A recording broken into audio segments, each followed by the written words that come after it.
Hello, and welcome to this presentation, African Violet, Plant Health and Diagnostics, the Good, the Bad, the Ugly. It's my pleasure to present this three-part presentation.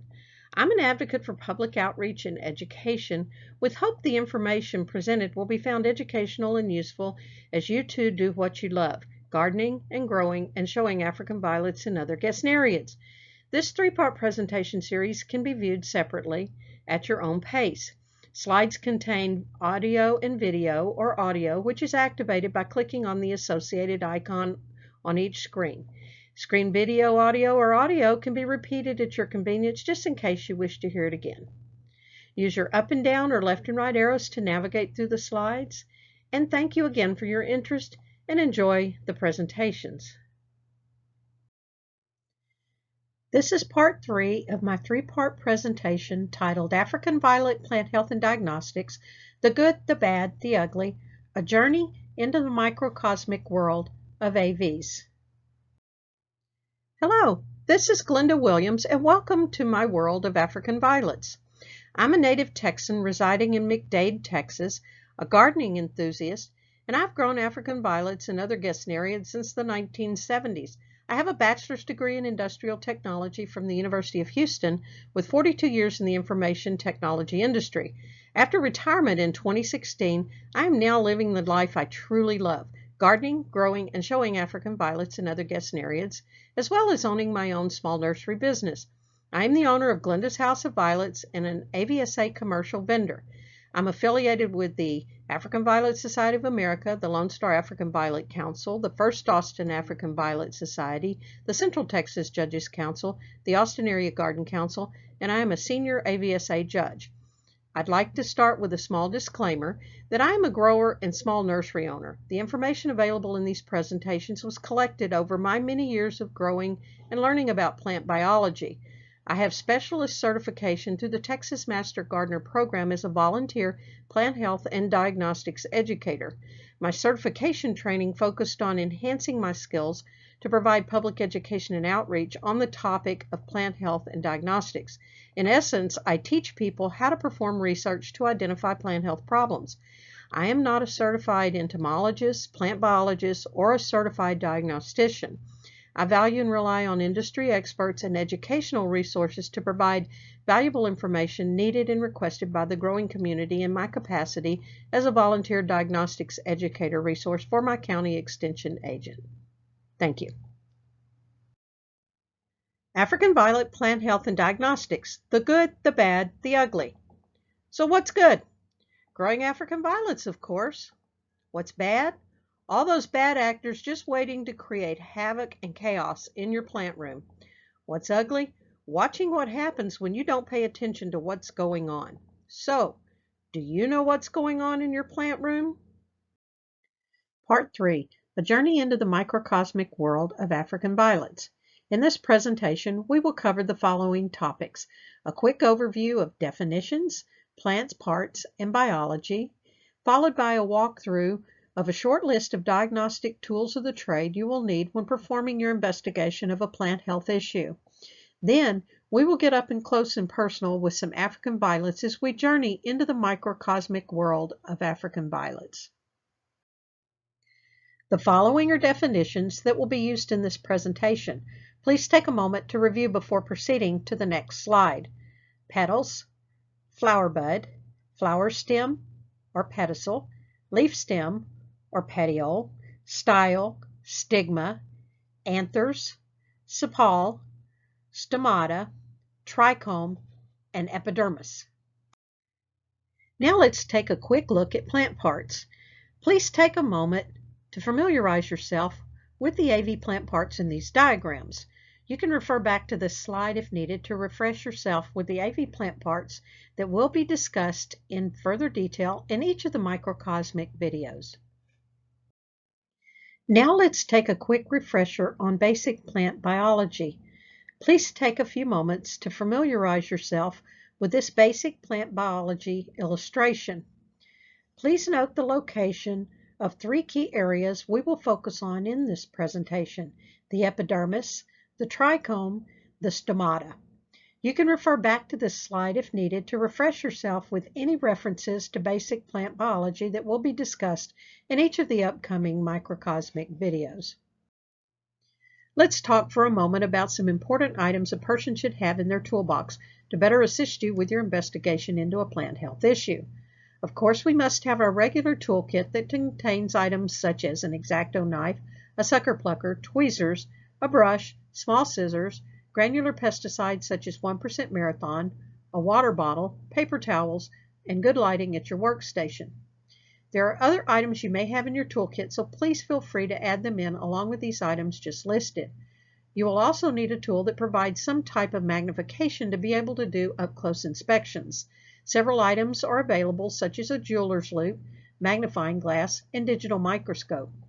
One of the most important tools in my toolkit is a USB digital microscope that I can connect to either my Windows-based computer or my Android smartphone.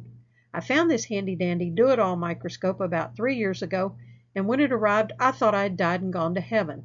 This device has been incredibly useful as part of my own IPM strategies, as well as an incredible teaching tool I use for public outreach and education. As a note, the video presentations of plants in this presentation were all filmed using a USB digital 1600X microscope.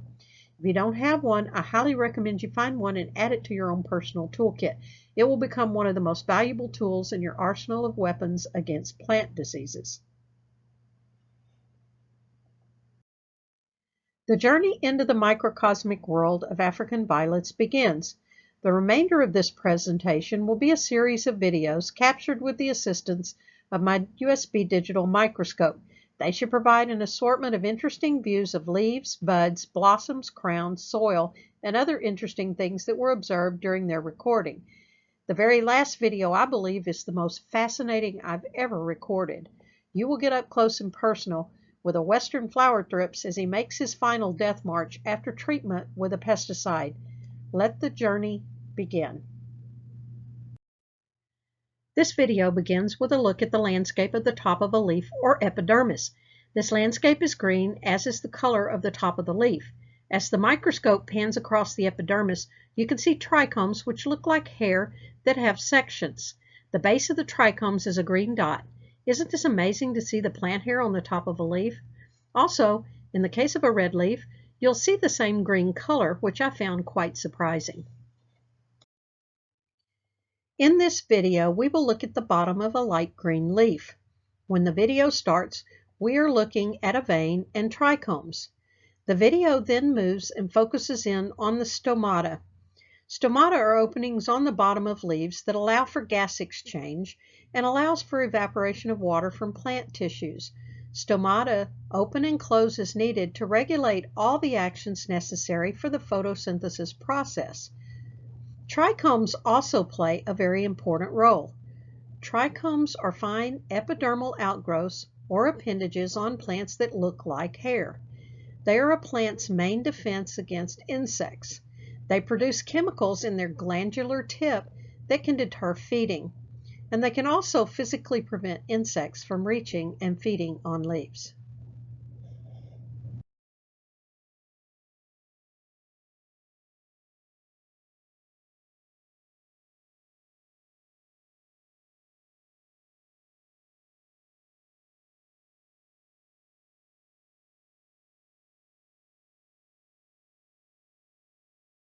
This video begins with a look at the bottom side of a light green leaf, which has a lighter, clear look intermixed with green color. The microscope then focuses closer on the stomata for closer detail. Also seen are more trichomes, which are also on the bottom of this leaf. In this video, we will look at the bottom of a redback leaf. The video begins with a look at trichomes on a leaf stem. The trichomes are doing their job, acting as a deterrent for insects. They look like a small forest stretching the entire length of the leaf stem. Trichomes are also found on the bottom of leaves. The video then moves and focuses in on the stomata. In the case of this redback leaf, the stomata have a pink to red color. The video then moves to a leaf vein where more trichomes can be seen. The video moves several times between the stomata and the trichomes on the leaf vein to allow you to see the differences in the plant cells.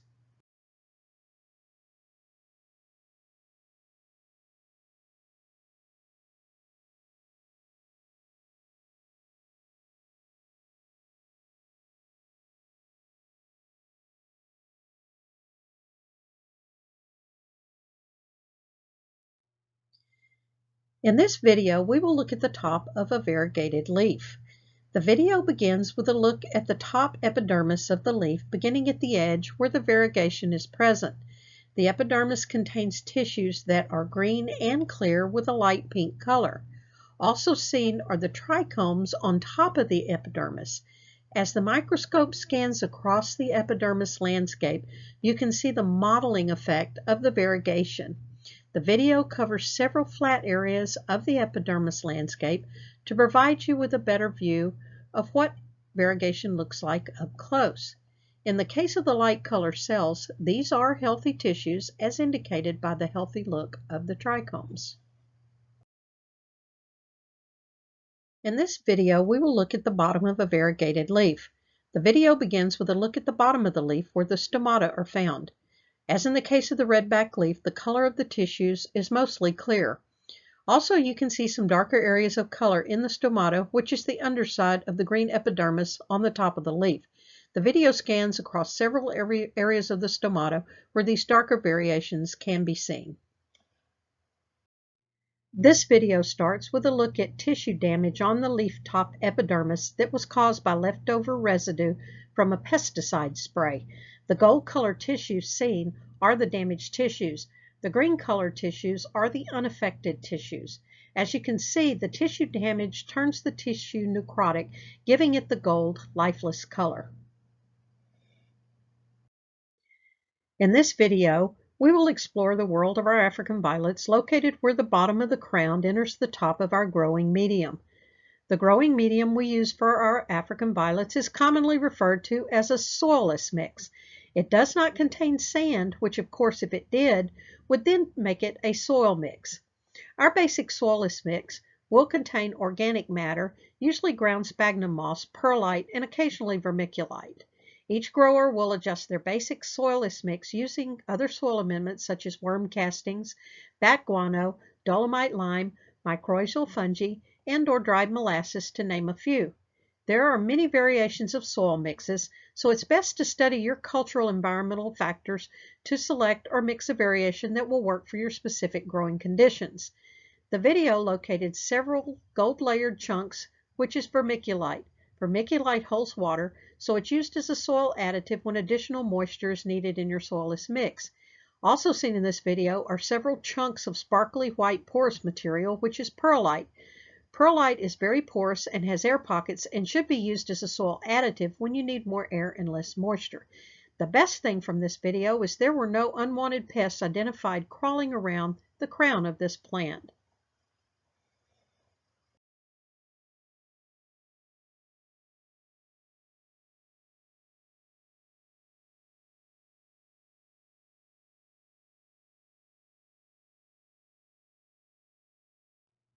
In this video, you will see new buds, new bloom stalks, and where an old bloom stem was cut and removed.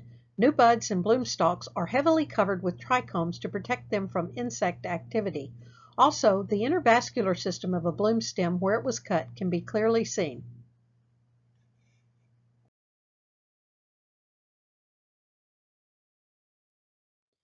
This video will present you with a view of new buds and sepals, which are very young buds.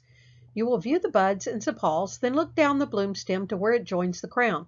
Down below at crown level, you'll see a very early development of a new bloom stem. As we go up another bloom stem, you'll again see more buds.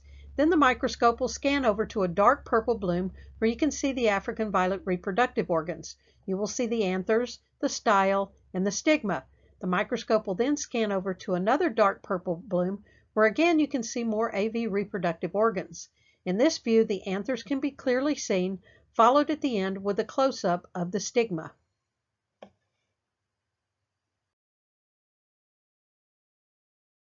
This video provides an even more close-up view of the dark purple blossom we saw in the previous video. The anthers can clearly be seen as the two yellow objects on either side of the style. The style joins the ovary at the top of the screen. The stigma is located at the bottom of the style and the screen.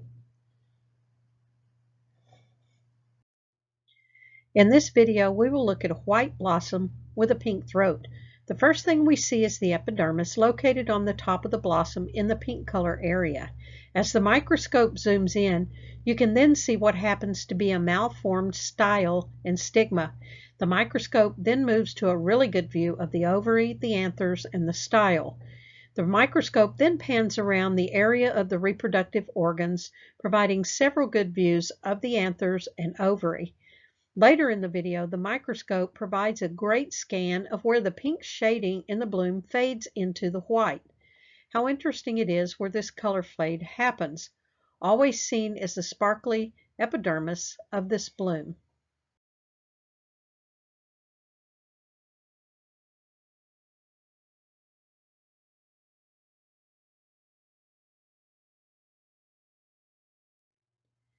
Western flower thrips. This is a fascinating video taking you up close and personal with the western flower thrips. This particular thrips was exposed just prior to the start of this video to a contact pesticide, and almost immediately you can watch how it begins to affect his nervous system.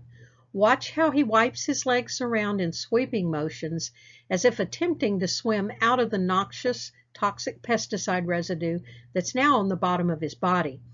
He actually looks like his lower body and legs are itching a lot. He remains in one spot for a long time, then he really gets active. Then you see him moving his lower body, twisting and contorting around as if trying to keep from touching the pesticide residue that's already on his body.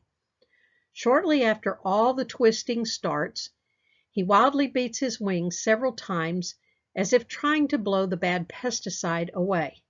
It's already too late as he has contacted the pesticide and it will eventually kill him. It doesn't take him long to leave the scene, which is when the video stops. This is a great and fascinating video to observe a thrips up close and personal. Part 3, a journey into the microcosmic world of African violets. We covered the topics in this outline and took an incredible journey where we got up close and personal with some African violets, which took us into the microcosmos of the secret life of our plants. This is the conclusion of part 3 of a 3-part presentation titled African Violet Plant Health and Diagnostics, the Good, the Bad, the Ugly, a journey into the microcosmic world of AVs. Thank you for viewing this presentation. I hope you found it educational, interesting, and learned some basic strategies for management of your growing environment. Parts 1 and 2 are available as separate presentations for your viewing pleasure.